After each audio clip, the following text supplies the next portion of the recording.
Welcome everybody to the 14th Health Teaching Workshop of the Keshe Foundation.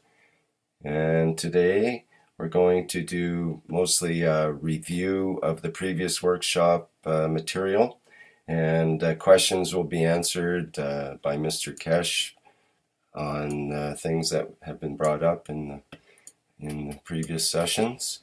And we may or may not hear from Eliya during the workshop. Dr. E.Kostova, who usually is hosting, she's busy on the road right now. So let's go through to Mr. Keshe at the Spaceship Institute and see what he has to say today regarding the health sector.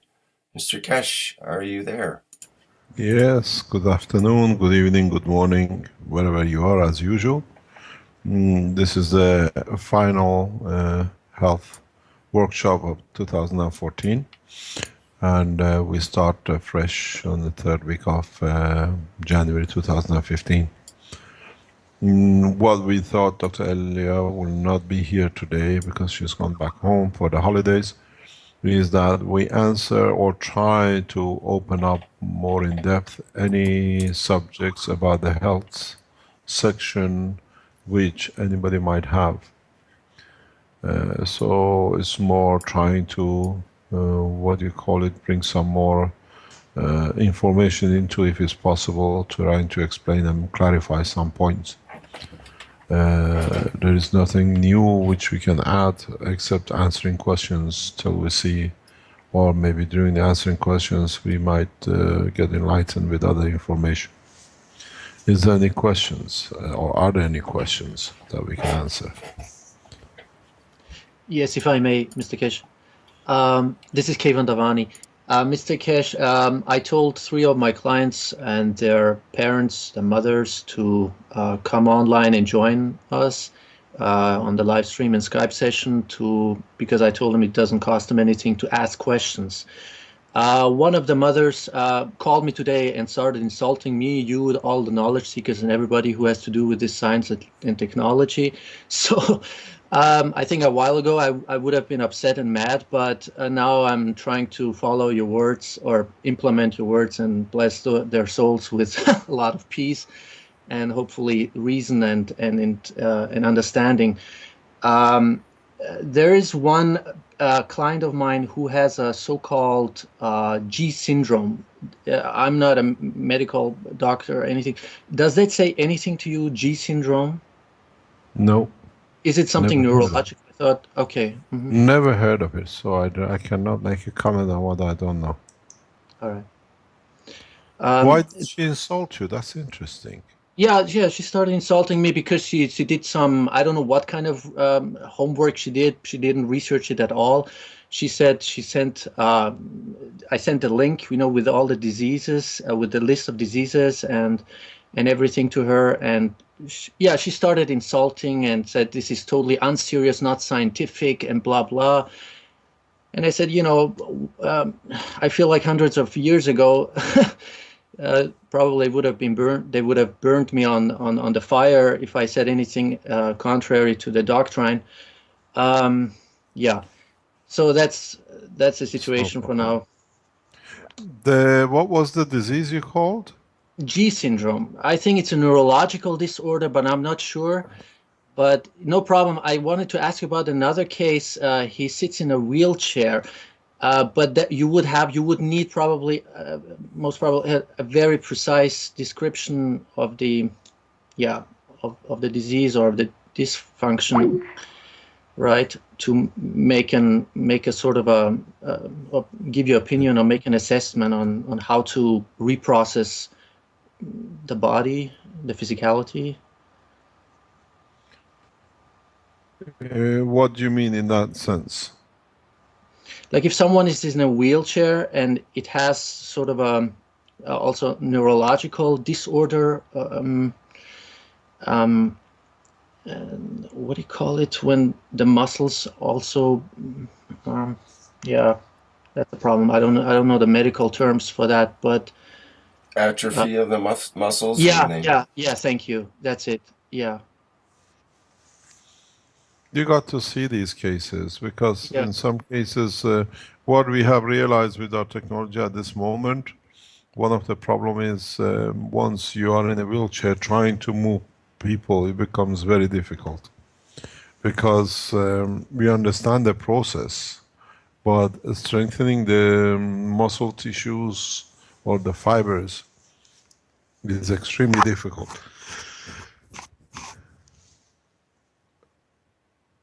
We have tried different approaches in the past 4 or 5 years. There is one approach which works. I've seen people coming off the wheelchair, but I stopped the process due to other factors, which I thought it can make it much easier. But it seems our original approach in activating legs and feet which have not moved or do not move for some time is possible. We have achieved it, but now trying to we thought we developed in the right direction, but it seems that we have moved away from what we could achieve before. But we had to test to see if we can break into the new ground with this.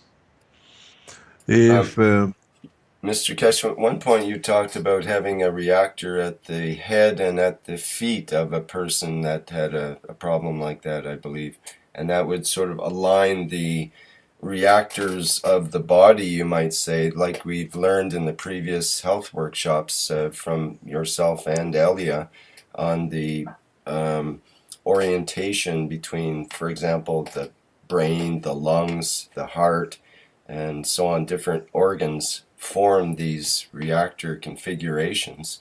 It would make sense that aligning the body between the head and the feet with maybe a greater field or a similar field would help orientate those reactors within the body. Does that make sense or no?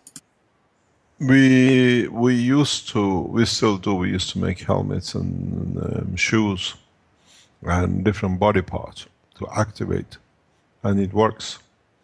But we took the technology one step further to see if we can achieve it without the shoes and without the helmet. In a couple of cases we had success, but overall compared to when we use the system is not really comparable. Because it looks that you have to activate locally everything that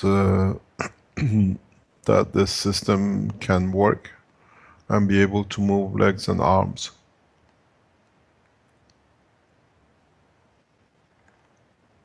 We've seen the change with this is like MS. There are videos on the internet somewhere, and we've seen the improvement with ILS using these pieces. But a lot of the development goes back into the nano-GaNs technology, how to reach and how to activate. But we got to see where we're going to go in the coming months and years. But physically, you can get a man walking. We've done it so many times. Even the ones they said is impossible. But we came out in a different direction in the past few months to see if we can activate the movements through a simpler system. And it seems that we haven't got it right yet. But there are points you can do. In some cases you can achieve more movement, but it's not as fluent, as easy as it was before. Would the cups of life be useful in that instance? No. No? These are different. Cups of life are different thing.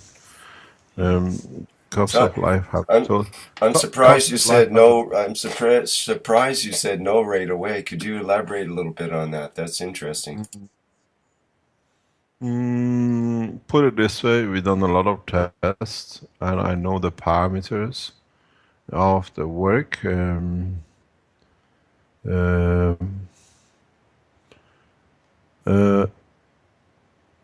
the long run, the answer will be no. In the short run, we can say we can try, but I know in the long run it will be no, because I know the working of cups of life. If you wish, and your wish is strong enough, you can move, but depends what you wish.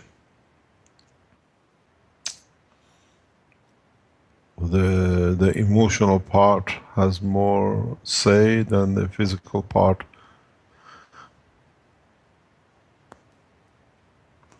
Unless it's a physical damage. If it's like an amputation, or if it's a rupture, breaking, and that kind of thing, you don't have much say. But in other cases, yes, you might have a say in it. But it's to be seen.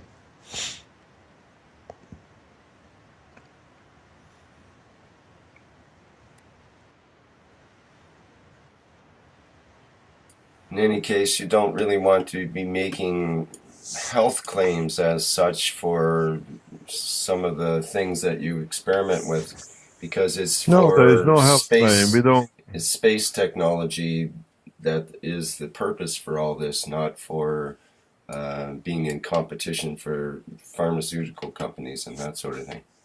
Is that true? No, it's just finding a solution that is workable.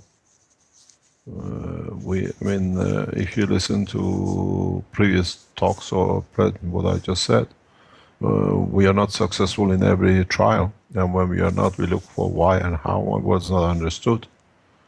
And where we are successful, when we've seen a very good ratio of success, we release the technology immediately now. In January, systems will be offered for fibromyalgia directly, because we have found a solution to this problem, or partially, most of it, but we'll find out who is and who is not, more or less, fibromyalgia. Clinical fatigue and fibromyalgia. As of January, the systems are available. You can purchase and do it at home. The success rate is very, very high, and the ones which will do not succeed, or people will not succeed, is because the attention deficiency is so high that they'll take the unit, but it's just for the sake of doing it and not really doing it. But still the system will do its job. The other system which we most probably release on a large scale next year will be the cancer units, double pack cancer units, at the rate which can be tested, and people can test it themselves. What has happened now, I was just talking before I come online with our guys in China, and we try to bring things down to a level that is affordable by everyone, at the same time can give a very high good results.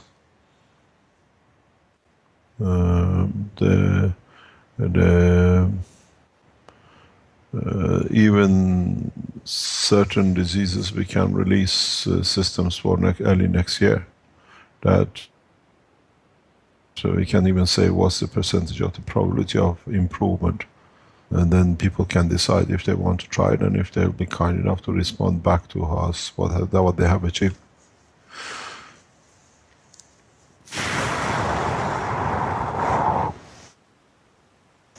One of the things which we very, very narrowly guide the foundation through is we will tackle illnesses which the world of medicine has had no answer for. So we keep away from the competition with the pharmaceuticals. At least this will be our policy for the foreseeable future for next year. There are a number of diseases that pharmaceuticals and the health sections have no answer for, but we have found a solution for it. So those will be released. In a way, at the same time, we release what creates credibility for the technology too.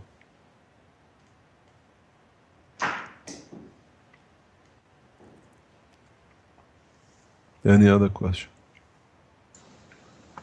Could we speak about pain, Mr. Keshe, and the different forms of pain, or are they all the same?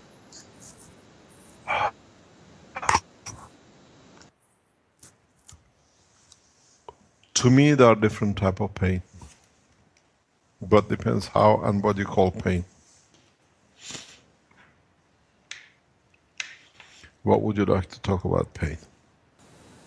Well, the different forms physically that we feel, as in terms of we cut ourselves, there's a pain in that area, or we have back problems and there's a pain in that area, or we have a headache, pain in that area.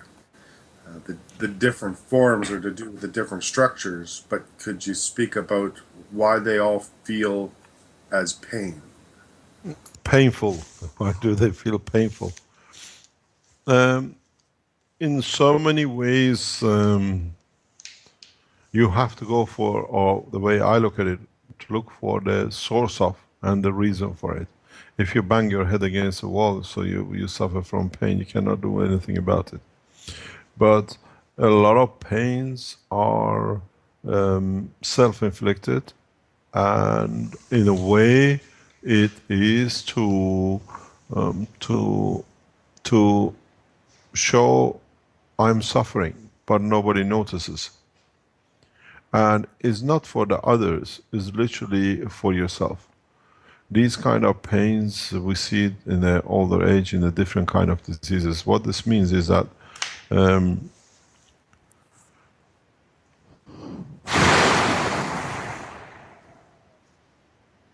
let's take the case of fibromyalgia.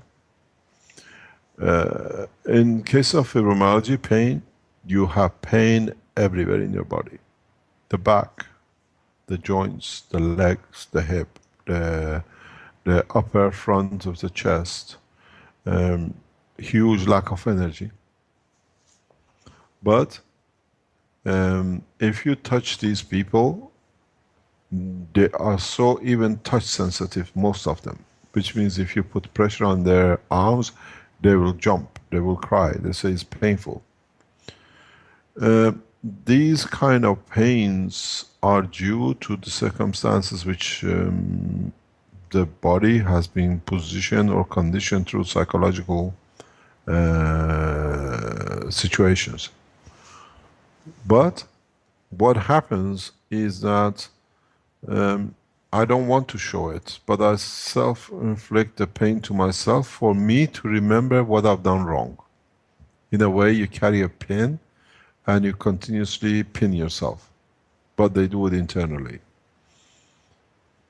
Or I keep this, you say I keep a marker that I remember I never do this again. People with the fibromyalgia have that kind of marker for themselves. But it goes to the point that the pain becomes so real that it becomes storable. It literally holds. And if you get a cut, you see the wound healing. And that healing process, and watching it being healed, is psychologically tells you you're superior, you can survive anything. If you cut your finger, you might bleed, you have a pain, but that process of seeing it healed and peeling off the last piece is a psychological course of actions of you confirming to yourself, I'm strong enough, I can take it, I'll survive. But pains with the fibromyalgia is, let's say in the case of a child being abused in any form, physically, sexually or psychologically, he cannot say anything, but to himself he says, it was my fault, because the abuser always convinces the abused that it's your fault. If I rape you because you want it, you want me to rape you, you want me to insult you because you like it, if you want me to hit you because you want it. So being a child, you accept this, but you know it's wrong. So in a way you put a pin in yourself that, this wasn't my fault, but I got hit for it. So you see, the arm will go that way. You have a pain in the arm. Sexual abuse, you see pains within the internal section of the leg. As I explained before, we have had a sexual abuse case where the lady had 24 operations. And it's just that she wants to get rid of the leg because the leg was supposed to be closed, that, you know, she couldn't be raped on a frequent basis. So she sees the failure as a failure of her leg, not keeping it set closed. So at the older age, she wants to get rid of it. So she, wherever goes for operations, it always hurts. So doctors trying to find one solution after another. But in fact, the first doctor, before he does the surgery, should have asked one question: why and how? And is this the reason? We see upper arm pain with a lot of women, especially on the right hand side. This is all to do with the sexual misuse and abuse. You have to understand where the pain comes from and what is the root of it. Then when you can explain to the adult that what you suffered in childhood wasn't your fault, you're innocent, and then they have to accept that it wasn't their fault. It's not just understanding it. Then you find out they walk away with no pain, because then they allow the pain which was actually made physical not to be there, because they've sorted it out. They don't need to carry a pin. Psychological pains are one of the easiest to solve, but one of the hardest to accept, because what it does, especially like fibromyalgia, in trying to claim you have a pain, you actually lose a lot of energy. That's why fibromyalgia people are tired, because each point where it hurts is a physical pain. The body has to make facilities to cover the pain, so it uses energy for it. So when you have what I call 200 points of pain, let's say 1 calorie each or 5 calories each a day to keep that psychological pain under control, that's 1,000 calories. So out of 1,500, 1,800 calorie food consumption, you only got 600 to use, which is just about enough to walk and just do a little bit. That's why fibromyalgia people cannot walk. They're always tired. And we see them after a few months, they start a natural process. They work more than any other time, and there is no pain, because they understand psychologically this wasn't their fault. They were subjected to it. And then you understand these are psychological pains, and these can be helped quite a lot. We had a good training regarding the psychological pain and abuse in the course of our work in Belgium, because in the Belgian culture, sexual abuse is a norm. According to the statistics by the police, there's an institute in, there's an organization in center between border between Flemish and the French side of the what do you call it, Belgium. And in this city there is an organization, there is a woman who's responsible for child abuse, and we came across, I gave a couple of lectures in the center,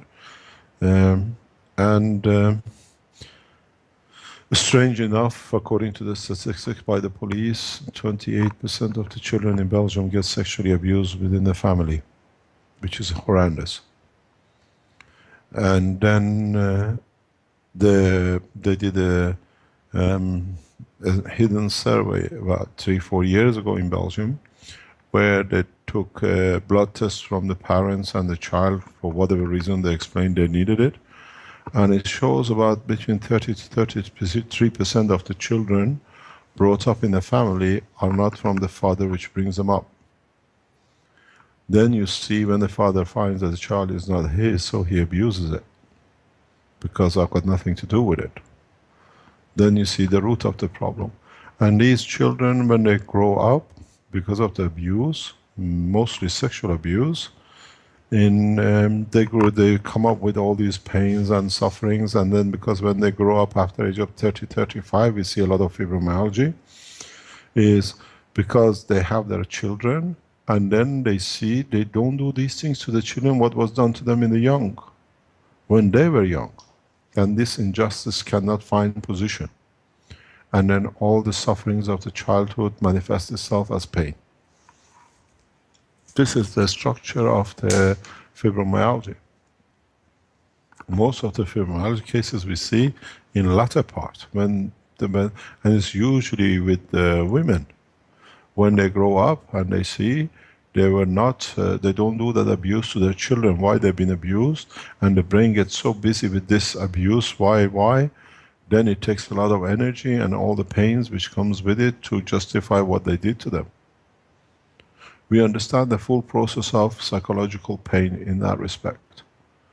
It's just that if you move this, the center is in Ronse, the city called Ronse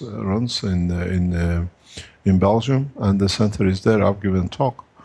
And what this lady who has been working in this position, she explained to me and one of the Keshe Foundation supporters, because he took me to her house, is they see a lot of children abuse by the consent of the mother. In a way, the daughter takes place of the mother in the marriage relationship, and she sees abuse, or the mothers who sell their children, or they share it with their family. We've seen this in the village we lived in Belgium, and it's accepted. But this child who gets abused now, in 30 years, 40 years, 20 odd years later on, becomes a mother. And then she starts asking the question, why I look after my children so like a gold, and why I was abused? And then this question takes a lot of energy, it takes over the life, and then it shows itself in different ways. We have cases, what Luciana offered us yesterday, to bring the technology, whatever we have researchers into data, we will do, because I think it's very well known, it has to be known. The child abuse is part of the culture. Sexual child abuse is part of the culture. To me, if it was left to me, I banned any Belgian crossing any borders, because they come to our other countries and carry on with the same abuse with other children. Internationally, there has to be a decision on this. They come on a holiday, they abuse other children in holiday camps. There should be a total ban unless they're psychologically proven and there is no criminal record, and they are good at cleaning it up. Then you look at the structure of the social structure, and in the structure of the country. When we don't like a member of the family who does odd things which is not acceptable, we put him aside. Then you have to see why this nation has been, this nation with this behavior has been pushed to the edges of the continent. Because most probably it has never been acceptable, so it's been rejected, they've been put on the edge.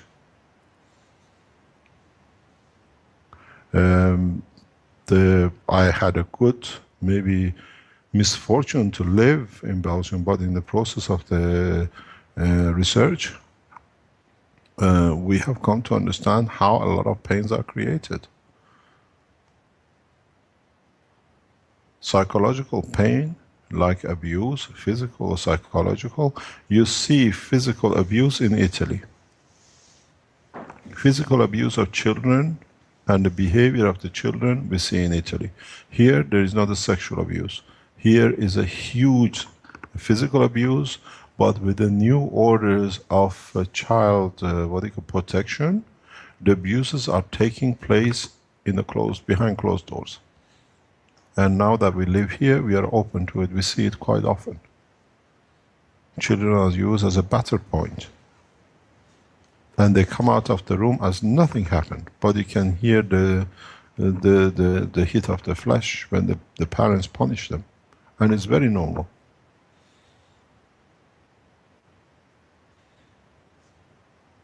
These children grow up, and then we see pain. How pain comes and what it is. Not every nation is clean. We cannot say it's only one or whatever. But when we speak about psychological pain, and then converting itself to physical pain, I had the misfortune of seeing a huge amount of these in Belgium. during the process of the what do you call it, of the research. I know the nurse who was helping us set up the center was appointed by the police. That's why she wanted to know if we can help these children with these pains. One of the Keshe Foundation members in Belgium, who he took me to this lady because she asked. And abuse goes again from the mothers to the sons, the same way sexual abuse exists as well in Belgium. It's not just Belgium, but there we had the opportunity to see, but the police knows 28% officially is very high, unofficially most probably runs about 50%.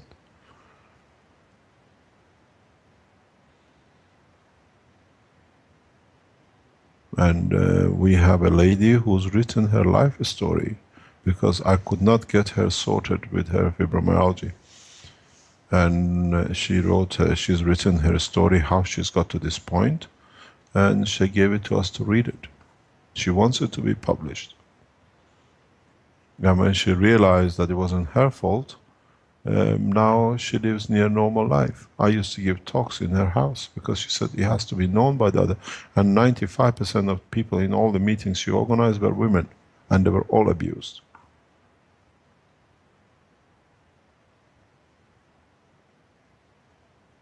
So we got to understand the source of the pain. If the pain is due to cancer, as I always say, in cancer, nobody dies of a cancer lump. Nobody dies of the cancer. The death with cancer comes from the lack of energy for other organs of the body to support, because the cancer takes most of the energy. So you literally die out of lack of energy. And these processes create pains. So if you can understand how the pain is created, how the cancer is initiated through the psychological pain usually, then you can go back into it and sort it out. Depends what the brain has emitted to do it. Amputation pain, we know, like a phantom pain you call it. We have developed a technology which we can bypass the phantom pain. We know it, it's been tested. So what you do, you allow at a point, this has to be done at the early stages of the amputation, very early stages. You just place a system in front of the amputated position where the gravitational magnetic field information which comes through the neurosystem to the point of the cut, due to a proximity of this unit to the point of cut, gets transmitted out of the body. So it's not that the high charges which come in and they have nowhere to go and then they release themselves and you feel it as a pain. The phantom pains are the informations which come, but they have nowhere to go and they can't go back up the neural system. So they get charged up and they get released, and that release is like an electric shock. So we call it a phantom pain. These pains now we have the technology to release. If it's handled at the earliest stages, and then the body learns how to get rid of them, they can be sorted. The knowledge is, we've done it, we know how to do it. There are other kind of pains which you have to go into detail how they come. But majority of the pains in the body of the man is psychological.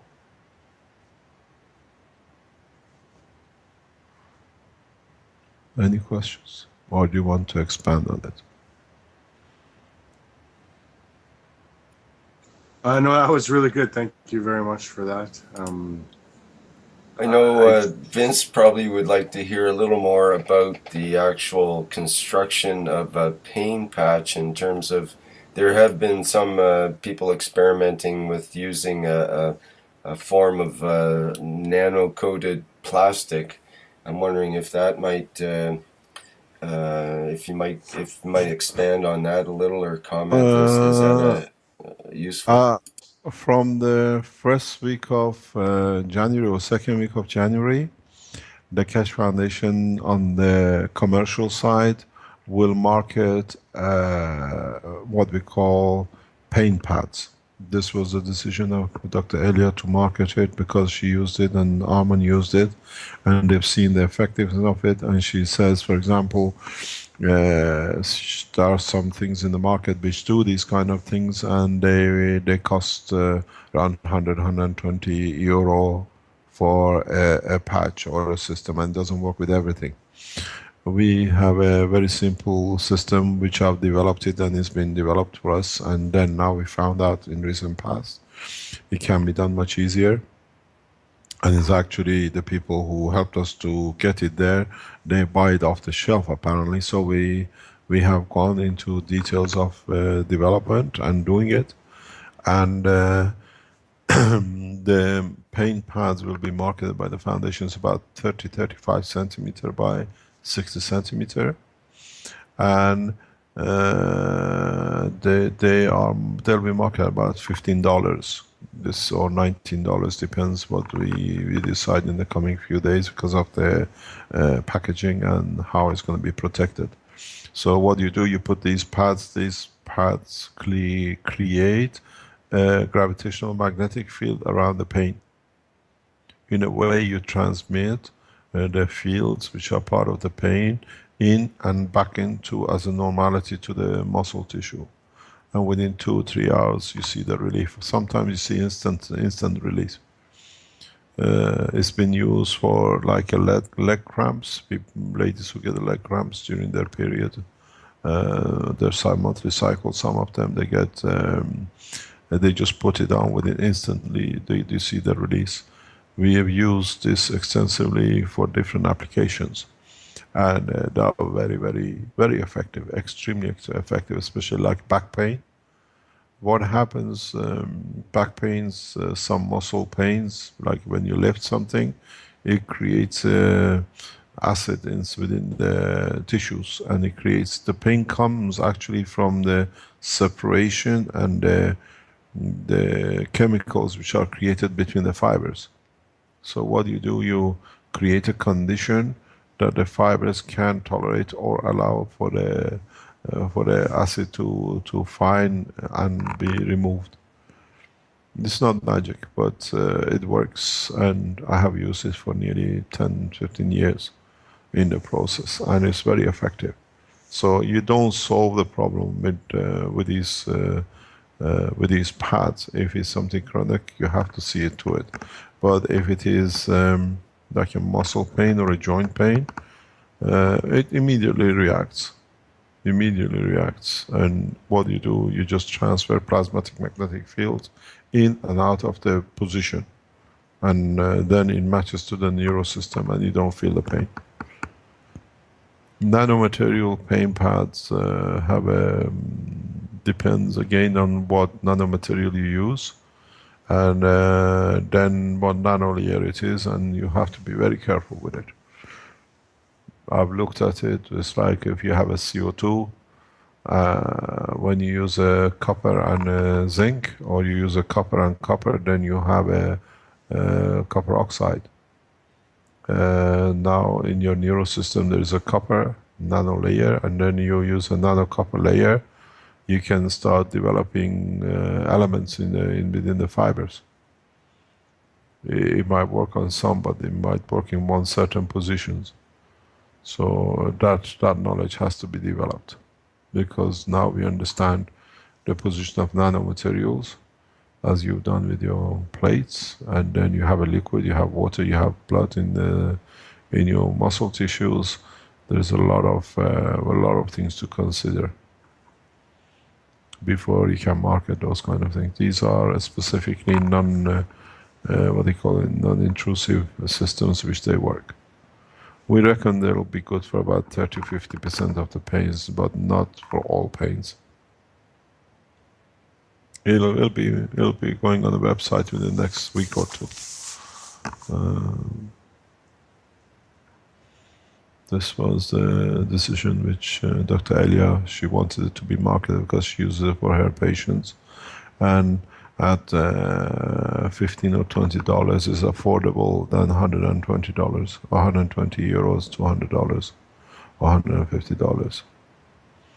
The foundation job is very simple. We try to bring everything to the level that you can buy directly from the foundation, or at least it allows us to help those who cannot, what do you call it, support themselves to be relieved of pain. But these pain pads are not the answer to everything. They are not the answer to every pain, because you cannot use it for psychological pains.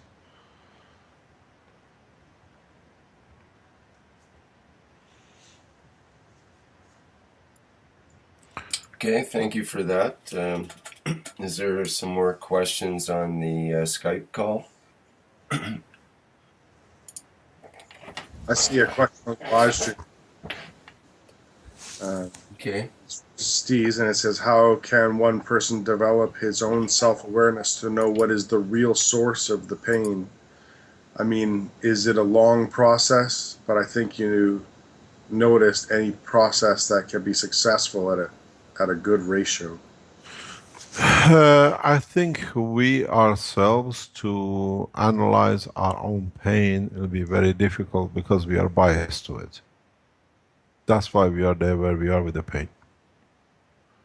And this takes a lot of soul searching, if you want to be. And if we would have accepted it, we would have never been there. A little bit of help from outside, as we say, brings you to see it. But the thing is, self-awareness is one point, but trying to repair the damage which is done is another point.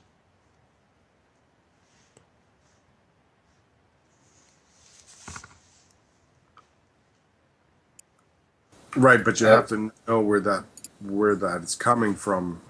Yes, an outside person having that look on life is definitely important. But is there a way to internally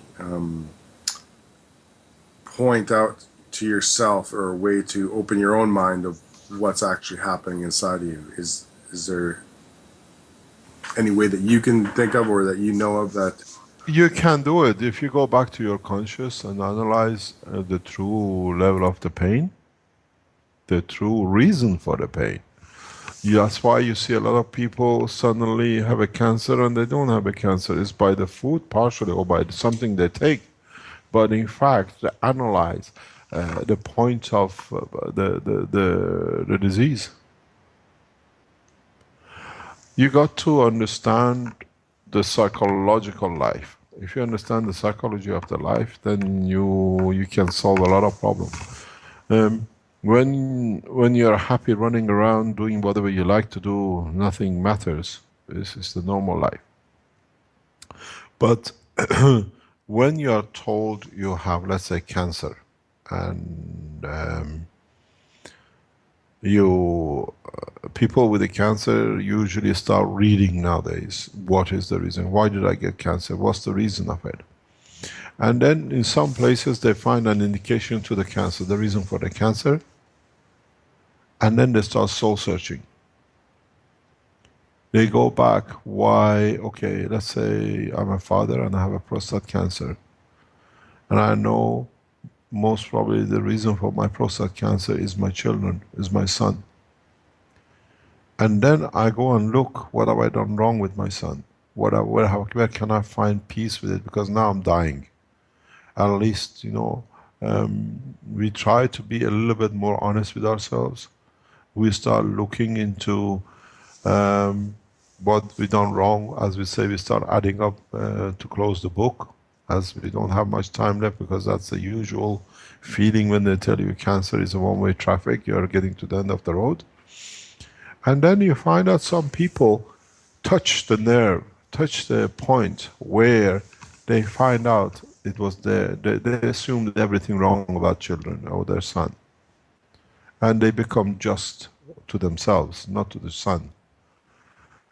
And they create a condition that condition changes the emotions and changes the physicality. And you find out they can live with the cancer, it doesn't grow anymore, or goes frozen, or in some cases reverses. Because they understood They did the soul searching. As I said, emotion has triggered it. And through the same emotion, they do not create that field. And you see, I've seen this quite a few times. Cancers which are not cancers, oh, I had it, but it disappeared. Or it's just changed, I ate a carrot. But you got to ask them a question. You ate a carrot, but what did you actually feel? What was the emotion in you?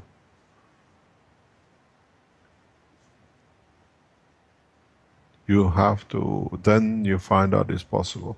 Every man can reverse a cancer in their body.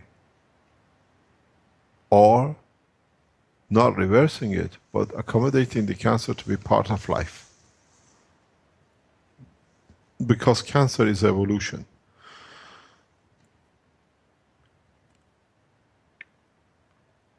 At this time, our body cannot accept the evolution. So that new thing is taking a lot of energy, so this energy leads to pain, and the pain leads us to other things, and then it becomes, you die of the lack of energy.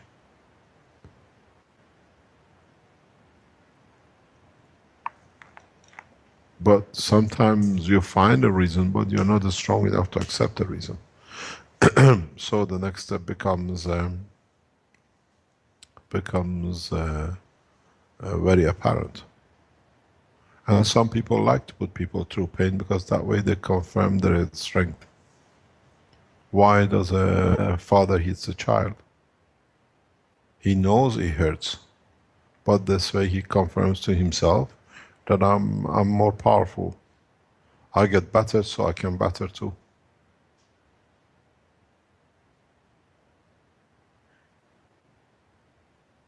Why women become adulterous? Why men become adulterous? I get better, so I try to justify things that we could not have, or we try to justify this is another way we can get what we think is not there for us to have. And then one leads to another and leads to another, and then you see the psychological pressures on it. There are psychopath people who go to these things, they do psychologically, and then when the same process carries on, they get different diseases. They blame everybody for what it is except why they're getting the pain and the suffering themselves.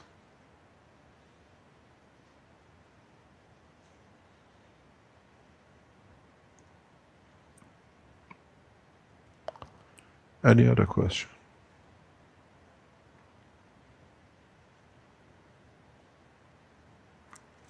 Mr. Keshe, you talked once about the relationship between, for example, child and mother, and when the child wants attention and the mother also has a very specific role in the family.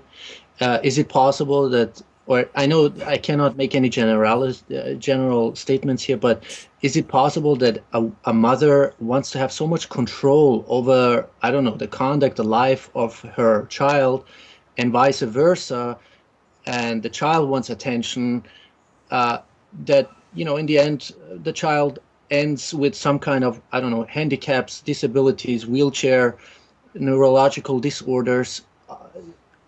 I know there are a lot of factors involved, but you know what I'm getting at?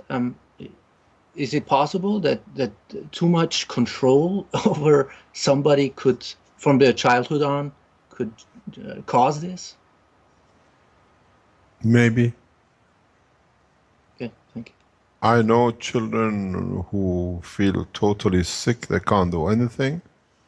And we had a lady who the mother died 17 years ago, but even in the coffin she had control over the woman of 50 odd years old. That she was totally paralyzed more or less by it. It depends on the strength of the control. And those who show themselves to be tough, they, you find out that we have a say, it says, I laugh for you not to see my pains. You think I'm a happy guy.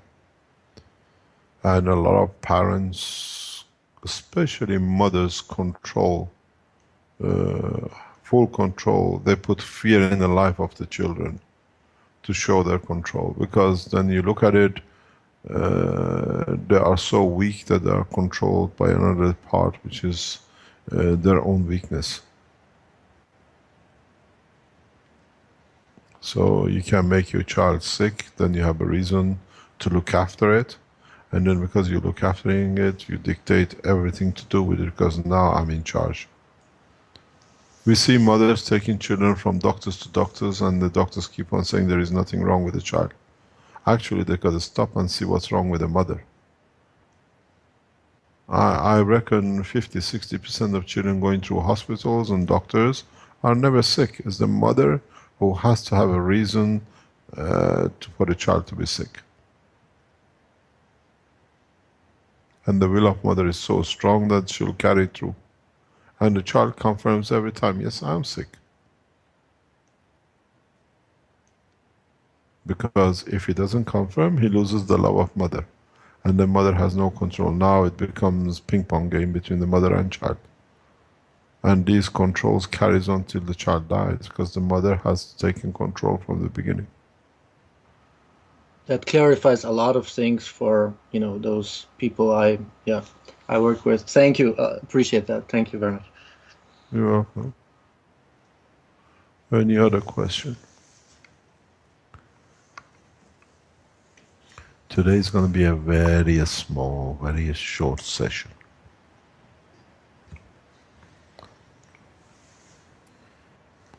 Yes, we're all quiet like mice today for some reason. It's very auspicious because nothing has crashed yet and nothing has gone wrong with our transmission, and it sounds clear. And that's very unusual for our Friday sessions, which are usually having... Yeah, you see? But because then there's here for the failure, not for me. There's one person missing. There is one person missing in today's transmission too. Maybe that has something to do with it. Yeah, because you see, now I'll tell you she's got to take over. So you have a rest when she comes back, and then we'll see what we can do. Mm-hmm. Yeah, no problem. What do you have a particular way of approaching the new season, let's say, with the health sector? Will there be some... we've covered the body in many details. Would you want to continue with aspects of the body in a similar way that we've presented in the first dozen workshops or so? I think that goes mainly with Dr. Eliya. But so we try to finish most probably the head, the nose, and the mouth. And then we go into details into the central, what I call core, which is the stomach and intestine, and the function of the liver.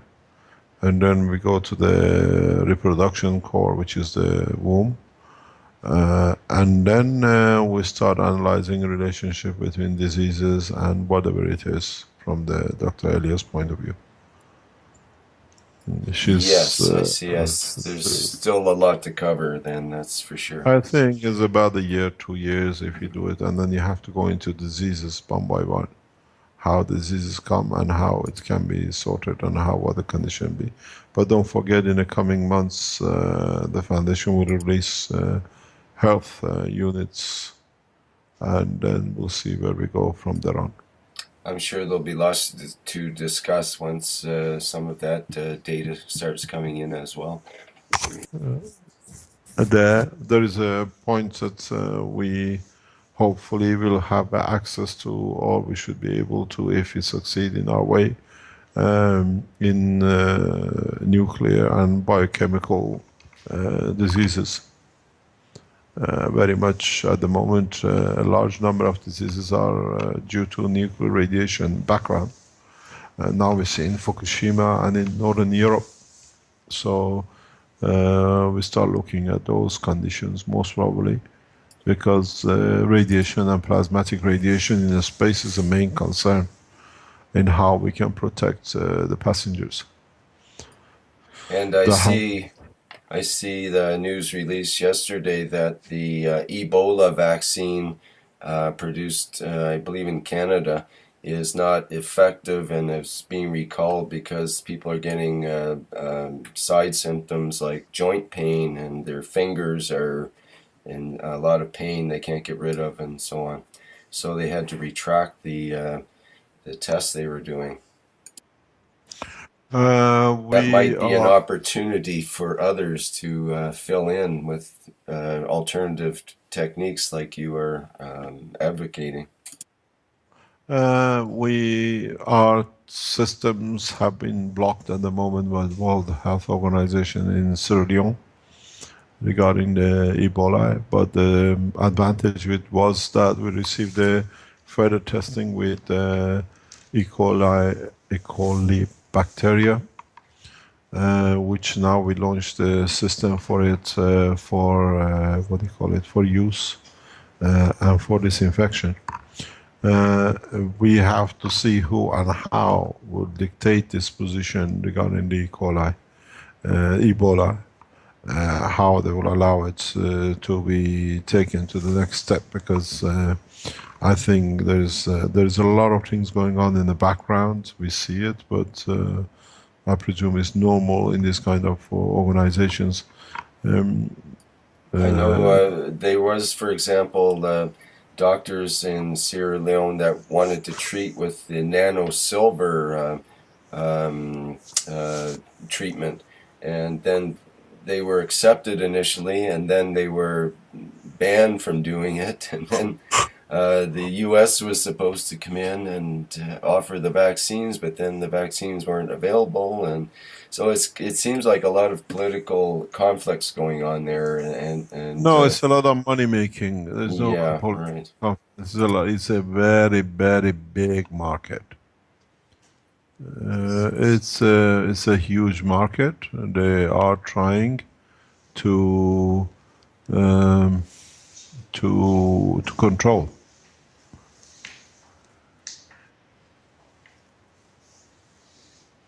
And when you say they, do you mean governments or corporations or a mixture of both? Corporations, perhaps? Mainly corporations. It's mainly corporations and their investment, huh? And there's not much happening in the way of the university level at Sierra Leone. You were showing some of the labs and so on that were in one of the videos. I think it was Sierra Leone, where things were in disarray, basically, from they don't have the resources. They don't have anything. They don't have the resources, and strange enough, the resources sits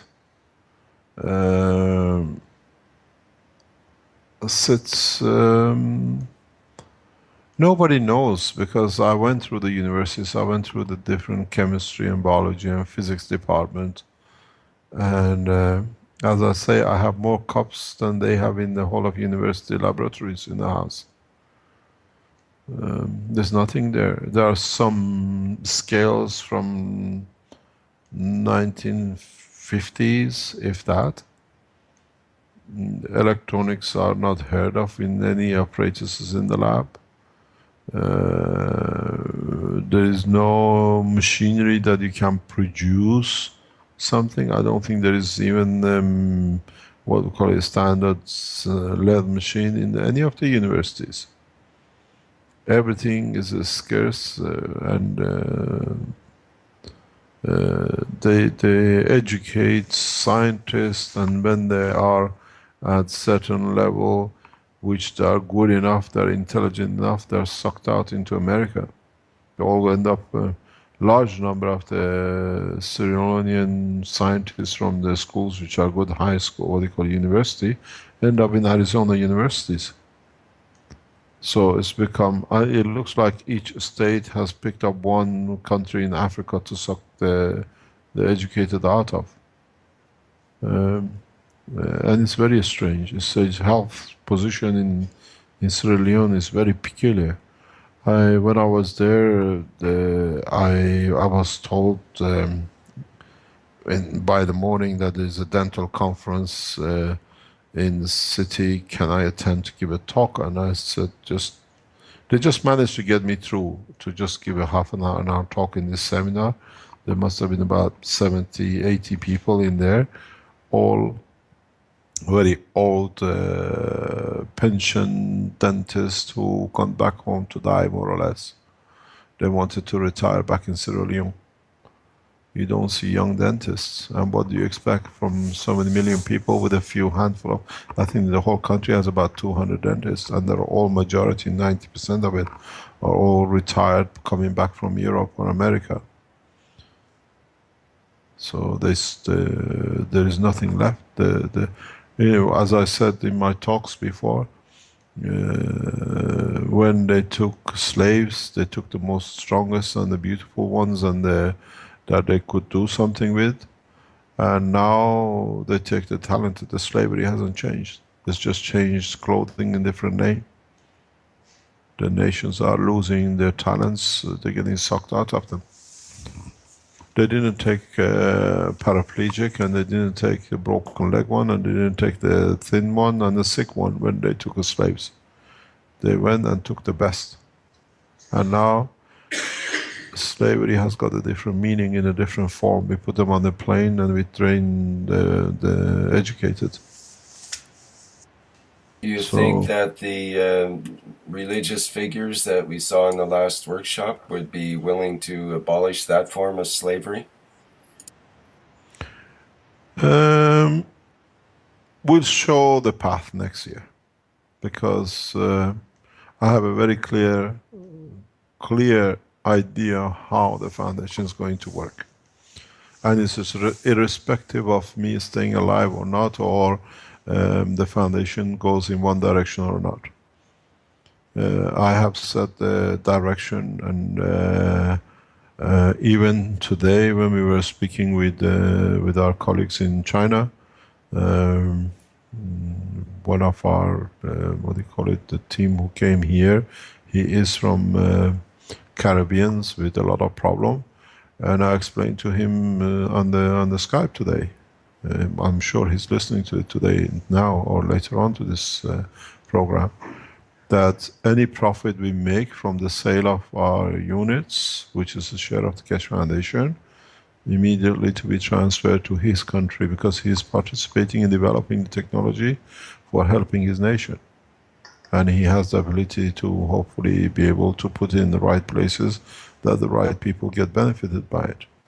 So if you sell 10,000 units and it goes to one country that is solves the death of one single child, as I said to him, we have served our purpose. And we'll concentrate on people will respond to it. There is no way that the technology is going to go silent. And as we've seen, nobody has ever put a single piece in the mass media because there's a total ban on Keshe Foundation. But this is good. This is very good, because the root is getting stronger.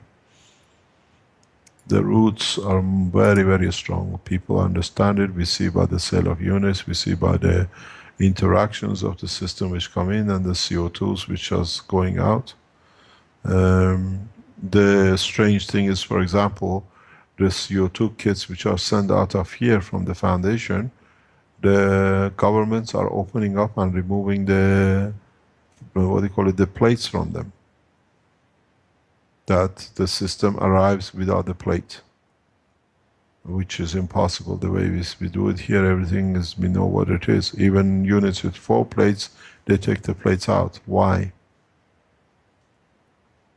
This is the future. We change it. We will change it by people, through the people. We had an idea yesterday to have an adopt a CO2 kit. Basically, you could send one to Africa, like we have adopt the children in Africa and so on in North America and other countries of the world. We have, to help out the so-called third world countries. We could have an adopt a CO2 kit to basically sponsor getting a CO2 kit to someone in Africa. How does that sound like? Yeah, but we have to educate them what it means, how to use it. Well, part of adopting someone is you have to nurse them along and give them advice and so on. So maybe that's part of it too. maybe we can do, at least we can correct some of what our forefathers have done wrong to them. We put it right this way. We don't need mercenaries. We don't need people to missionaries. We don't need people to go and do wrong things and the right things. Maybe it's a challenge to do this, but it's matter of teaching them how to use it to their benefit. I was talking to Sohail today, and he says they're making the improvement on the energy unit. So in the next few weeks, the energy unit will go, which will support the CO2 kit. At the moment, I think the CO2 kit will be a nice proposition for contaminated, what they call it, air pollution areas, like in China and big cities. But as I said to the Japanese yesterday, to the officials, I said you need to promote the CO2 kit to be able to clean up the country, because you can't have huge farms of these things, but people individually can collect as much as they can, that they can help their communities and the country. Once we go through this process of cleaning up with Fukushima, you have to look at about 100 million units to be sold in Japan only, because the people understand, once it's explained to them what is the purpose of the unit, to help their nation, to decontaminate nuclear radioactive materials, then you'll find out every Japanese will buy 3 or 4, because they are a proud nation. So we have to explain what it does, not just giving it away just for the sake of giving it away. The health application of the CO2 is so huge. The huge application of copper oxide nano gases are so huge. Mr. Keshe, what would be some of the best ways to get that information out to the people that need to work with it? Like this would be to people of the public, basically, that would order a kit, let's say. There are 2 ways to do it. One of the ways sits with international governments, and the other way is with public. If the international government decide to do it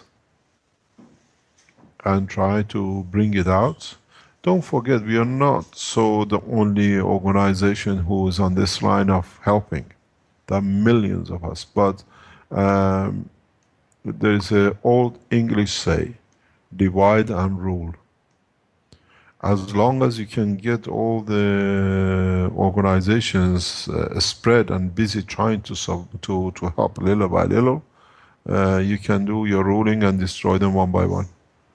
The change will come in the coming months. You will see it. I can see clearly where we're going to go. We have to be able not only to give the units, not only to show them how to use it, but we have to show what benefit has for the nation and humanity. That's where it's going to come. I was speaking to Sohail. He says the first batch is 3,000 coming out, or 5,000. That will not last long, matter of days. But on the other hand, what it will do, how we put in public, how the system will bring the change. The health problems are tip of iceberg for what this technology will do. You see, we created the 129 Tesla, nothing. It's just for the people who are around the foundation know about it. Few, what do you call it, total we estimate about 150, 200 million. Then we showed the landing last 3 nights ago. It's important, it's not there because as a lunatic told me one day, when it's in CNN, I believe it. And the Fox has been told not to publish anything about the Keshe Foundation. Then you go back on the applications of the technology with the capture of CO2, which is a major problem at the moment, nothing. So it's very good because now we are left on our own to serve our own, what do you call it, condition. I tell you something, I said this to the American people who have or consider themselves to have access to highest level. And they did not understand it, so I repeat it today that they will understand clearly, and it's for Bart to get them to listen to this section. Should Brad. I have told Americans that what is to come in the coming months, and somehow it has passed them. I'll explain to you what the chaos is going to be on the table if it's not understood. We know on the 5th of May, one of the most powerful American naval vessels was brought to a standstill with 2 planes. And it had to be pulled into Romanian port. Now, what is in the pipeline? What can be done? And what will be done? What happens if the Russians decide to paralyze 3, 4, 5 super tankers the same way in or out of United States? Absolute chaos. Collapse of our US economy. And I know they will not hesitate to do that. They had a fingerprint, it works. I tried to explain it a different way to our American friends, but apparently they did not get a clue. If the same process is applied to a number of tankers which bring supply into the United States, chaos and anarchy is the next step. The economy will collapse automatically. And BRIC will not have any hesitation to move into this direction. And all the indications are that it could be in that direction. And the West has no protection.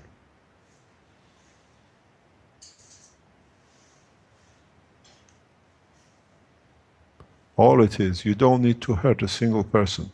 The way the Russians did with the American Navy here in Europe a few months ago. If Russian leadership decides, a number of super tankers, they just become floating top of oils, as we said before. That's it. And I see that on the card, and I try to warn Americans, but somehow they don't understand it. Then we'll see how the power shift changes and a lot of normality will come into situation. If they stop the pipeline to come into Europe, that they tried. But now, if you don't sink, you just paralyze super tankers into US, God help you. It takes less than 5 hours to create an anarchy. You can stop 1 or 2 or 10 super tankers off the news headlines, but then it becomes bigger and bigger. And you've seen how easy it is to be done. The game has changed drastically, and somehow they do not want to understand. We hear now in in India, people start suing Bill Gates for immunization, which has caused more diseases than anything else. And apparently Mr. Bill Gates already knew about it. False vaccination. The solution sits international all over the place. Now we've seen with what happened in Gaza and in between Palestinians and Israelis over the past few months, has led the governments around the world to accept the Palestinian nation for the first time, because they saw the injustice, and now they're talking about criminal activities against Israel. Because people are becoming educated, we don't tolerate more injustices, but we do it in a different way. The warning goes, I think Brad has to get the American officers to listen to the past 5 minutes. Then they understand, faster we get on the table of talking with everybody else, the better it will be. Extract it and send it to them and let the colonel and who we know who he is to understand. There's no use putting high frequency into my ear, there is no problem.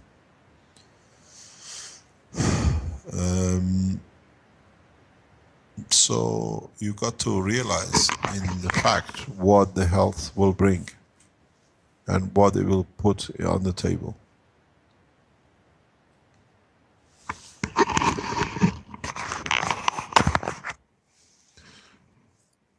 Yes, there are very little 3, 4 small cores, but they have landed 13 kilogram very nicely.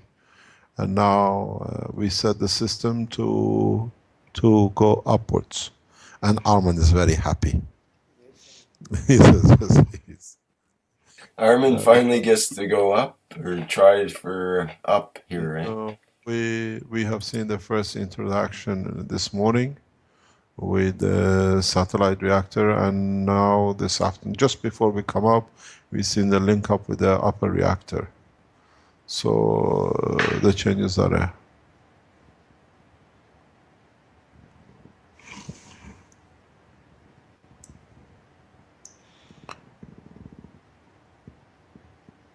Anything else, or shall we call it a day? Will there be more on the SSI live stream? I think it's off right now. Last time I looked, it was off. Shouldn't be. Let me see. Is that SSI off? Gentlemen? Are we off? Yeah, it seems to be down right now. Oh, our chief engineer, Marco, is going down. Was that cheap engineer or chief engineer? Chief engineer. Okay. Nah, nothing here is cheap. We are all golden. That's right. We are all golden engineers. I'm trying to see where we are. Let's see. Live stream. No new live stream. Health. We are back on health. No, it's okay. There is no problem with what we do and the way we try to be in the development. But we have to understand what we do with it and how we can change it. I see Brad sitting there. Brad, you got the message. Call your guys. It's very bad to be so open, huh? Yeah. They put it this way, they played the game themselves, so we're just following their example.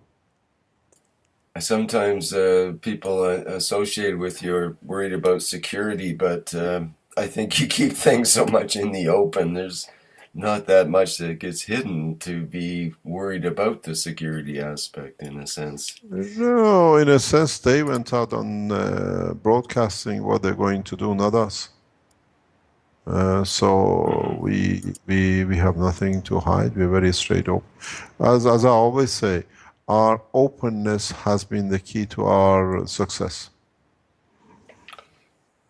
When we had the Italian securities coming to the what do you call it, to the house, I took them to the lab and they were shocked.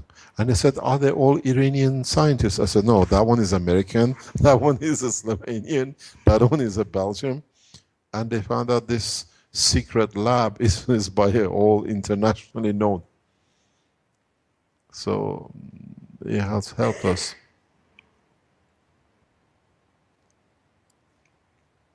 Yes, and I think many people are quite thankful to you and the Keshe Foundation for that openness. And as an example, in the kids workshop last time, we had a 17-year-old say that he couldn't understand how you could offer this teaching, all these workshops for free.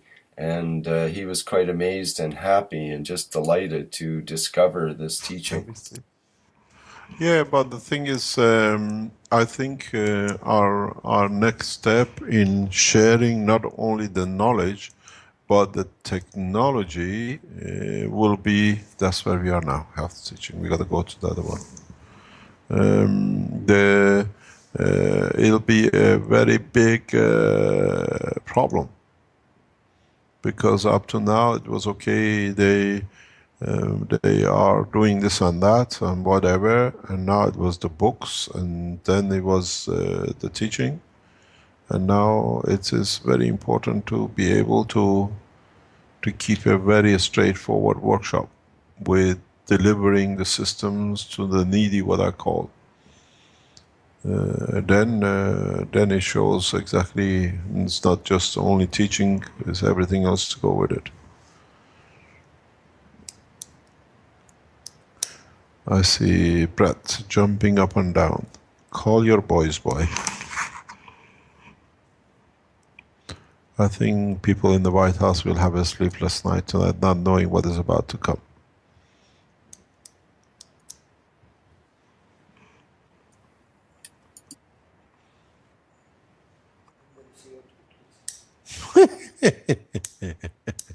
Armand says, sell them CO2 kits. Send them. That's funny. Yeah, but they need it for energy, huh? They need it for energy. Okay, is there anything else, or shall we call it a day? Mr. Keshe, I needed to call you when you get off real quick. When you're done. Ah, okay, no problem. But are we talking to the White House or to No, somewhere it else? has to do with the ocean Oh, cleanup. with your... okay, no problem. It takes a lot of courage from Brad to be so open as well. But I think this is how we played and that's how it will stay. We'll see what and how things will go. Anything else, or shall we finish today? We can call it a day if that's Is there okay. any Is there question? anybody else on the Skype? Or I didn't check the live stream. But it sounds like we're complete for today, I think. Okay, we call it a day. Thank you very much. Thank you. We'll see you in the new year. Have a nice holidays. We got one more session on Monday with our Italians. And then go to Thursday. All the best. Thank you, Okay, Mr. thank you. Keshe. Thank you very Bye-bye. much. Have a nice weekend. Bye-bye. Bye. Bye-bye. Thank you very much. Welcome. Bye-bye. Thank you, Rick, Vince, Alex. Thank you, Eric. Goodbye. Goodbye. See you later. Okay, and so ends the 14th Health Teaching Workshop. Thank you, everybody, for attending.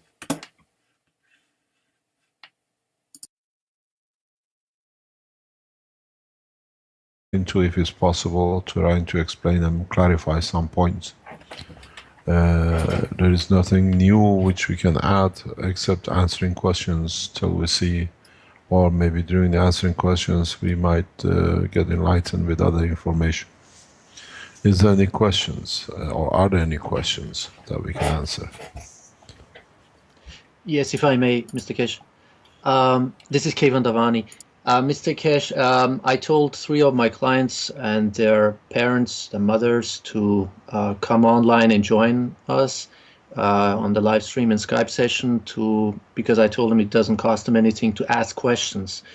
One of the mothers called me today and started insulting me, you, all the knowledge seekers, and everybody who has to do with this science and technology. So I think a while ago I would have been upset and mad, but now I'm trying to follow your words or implement your words and bless their souls with a lot of peace and hopefully reason and understanding. There is one client of mine who has a so-called G syndrome. I'm not a medical doctor or anything. Does that say anything to you, G syndrome? No. Is it something neurological? I thought, okay. Mm-hmm. Never heard of it, so I cannot make a comment on what I don't know. All right. Why did she insult you? That's interesting. Yeah, she started insulting me because she did some, I don't know what kind of homework she did. She didn't research it at all. She said she sent, I sent a link, with all the diseases, with the list of diseases and everything to her. And she started insulting and said, this is totally unserious, not scientific and blah, blah. And I said, I feel like hundreds of years ago, probably would have been burned. They would have burned me on the fire if I said anything contrary to the doctrine. So that's that's the situation for now. What was the disease you called? G syndrome. I think it's a neurological disorder, but I'm not sure. But no problem. I wanted to ask you about another case. He sits in a wheelchair, but that you would need probably, most probably, a very precise description of the, of the disease or of the dysfunction, right? To make a sort of or give your opinion or make an assessment on how to reprocess the body, the physicality. What do you mean in that sense? Like if someone is in a wheelchair and it has sort of a also neurological disorder, what do you call it when the muscles also, yeah, that's a problem. I don't know the medical terms for that, but Atrophy of the muscles? yeah, thank you. That's it. Yeah. You got to see these cases because Yeah. in some cases, what we have realized with our technology at this moment, one of the problem is once you are in a wheelchair trying to move people, it becomes very difficult because we understand the process, but strengthening the muscle tissues or the fibers is extremely difficult.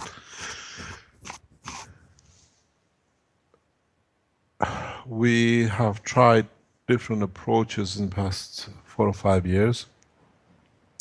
There is one approach which works. I've seen people coming off the wheelchair, but I stopped the process due to other factors, which I thought it can make it much easier. But it seems our original approach in activating legs and feet, which have not moved or do not move for some time, is possible. We have achieved it, but now trying to we thought we developed in the right direction, but it seems that we have moved away from what we could achieve before, but we had to test to see if we can break into the new ground with this.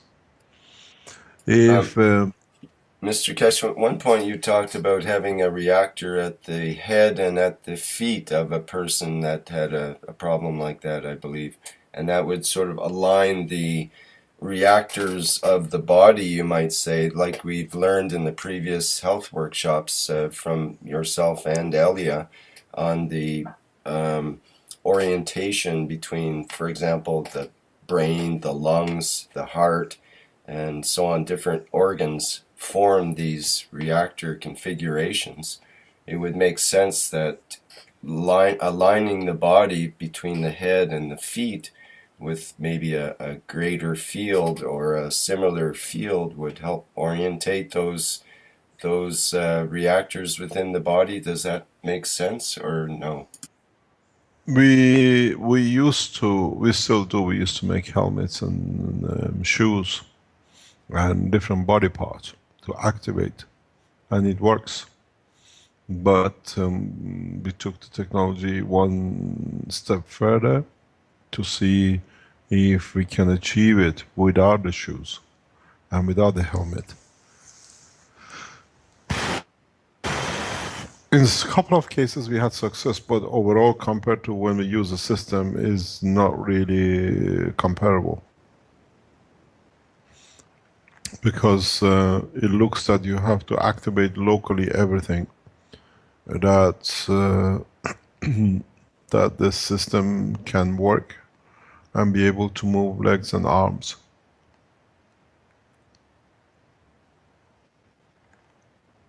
We've seen the change with this is like MS. Welcome everybody to the 14th Health Teaching Workshop of the Keshe Foundation. And today we're going to do mostly a review of the previous workshop material, and questions will be answered by Mr. Keshe on things that have been brought up in the previous sessions. And we may or may not hear from Eliya during the workshop, Dr. E.Kostova, who usually is hosting. She's busy on the road right now. So let's go through to Mr. Keshe at the Spaceship Institute and see what he has to say today regarding the health sector. Mr. Keshe, are you there? Yes, good afternoon, good evening, good morning, wherever you are as usual. This is the final health workshop of 2014, and we start fresh on the third week of January 2015. What we thought Dr. Eliya will not be here today because she's gone back home for the holidays, is that we answer or try to open up more in depth any subjects about the health section which anybody might have. So it's more trying to, what do you call it, bring some more information